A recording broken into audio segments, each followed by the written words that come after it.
Yamaha Mio I. So, again, katulad ni Graves, ni Gear S, meron din siyang stop and start system. So, nabanggit ko na din kanina, 3 to 5 seconds na hindi andar tong motor na to, automatic mag-shut off yung makina nito.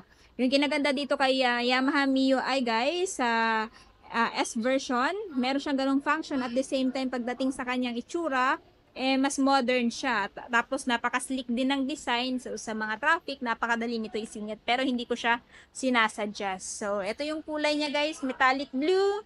Tapos, pagdating dito, naka-emblem yung kanyang pangalan na Mio. Nakatuton din yung kanyang seat.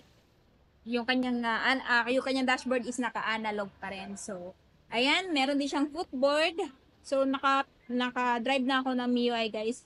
Smooth din to patakbuhin. Tapos, matipid din sa gasolina. So, kung interested kayo nito, this one ay may presyong, ayan, 82,900 spot cash. Tapos, naka-no down payment pala siya guys.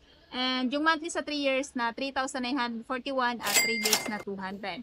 So, habang naka-no down payment pa siya, just grab the opportunity guys. Kung kukunin nyo ng installment, straight monthly.